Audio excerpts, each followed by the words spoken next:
დილამშვიდობის ფორმულა 11-ზე გიყვებათ მოკლედ ახალ ამბებს მე სოფო ვარდიეშვილი ვარ. Am წუთებში განცხადება კეთდება ორგანიზაცია დემოკრატიის კვლევის ინსტიტუტში. ორგანიზაციის ხელმძღვანელი უჩან ანუაშვილი განმარტებას აკეთებს რუსი პრანკერების მიერ გავრცელებულ ვიდეოებზე, სადაც ისინი რუსი ოპოზიციონერის გარი კასპაროვის სახელით დაუკავშირდნენ პრეზიდენტ ზურაბიშვილსა და უჩან ანუაშვილს. სააკაშვილის და ივანიშვილის მმართველობის დროს ზოგჯერ სამოქალაქო სექტორის, ზოგჯერ საერთაშორისო ორგანიზაციის და ზოგჯერ სახალხო დამცველის რანგში. Plebis datus გამო ორჯერ ვიყავი ასევე დაკავებულიც და არაერთხელ მიმდინარეობდა ჩემზე თვალთვალი.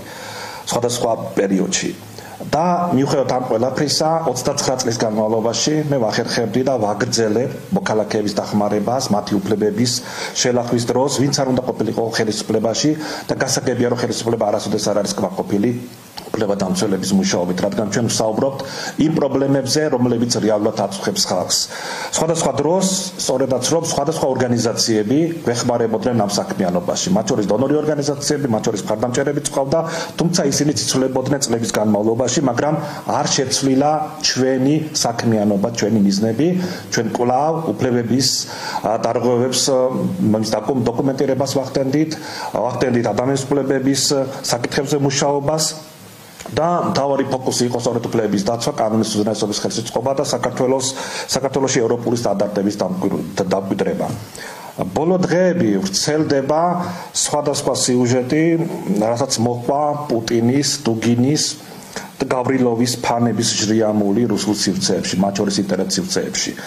როგორც რუსეთში, ასევე საქართველოში. თურმე არაფორმალურ დაჯგუფებებს ვქმნი და ვაწყობ მაიდანს საქართველოში.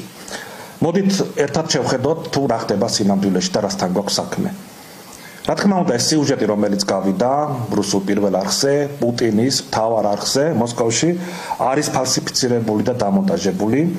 ორიგინალში აბსოლუტურად სხვა რამეზეა საუბარი. შეიძლება ითქვას სრულიად საწინააღმდეგოზეც კი.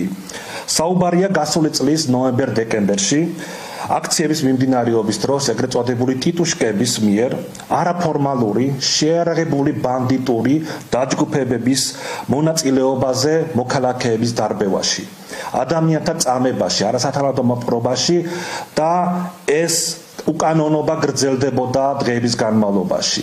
500-ზე მეტი ადამიანი იყო დაკავებული, მათ შორის ამ ბანდიტების მხრიდან 50-ზე მეტი ადამიანი დღემდე რჩება საპრობილეში და სწორედ ამ საკითხზე ვსაუბრობ, რომ სწორედ ხელისუფლება უწყობდა ხელს ამ ჯგუფების პარპაშს, მათ საქმიანობას და სწორედ ეს შეიარაღებული ფორმირებები იყვნენ ხელისუფლების მიერ დასმული და სწორედ ამ ძალებზეა საუბარი. უჩან ანუაშვილი ამბობს, რომ რუსულ არხზე გასული რეპორტაჟი, რომელშიც მის პრანკერების მიერ ჩაწერილი მისი ინტერვიუა გამოყენებული არის ფალსიფიცირებული და რეალობას არ ასახავს.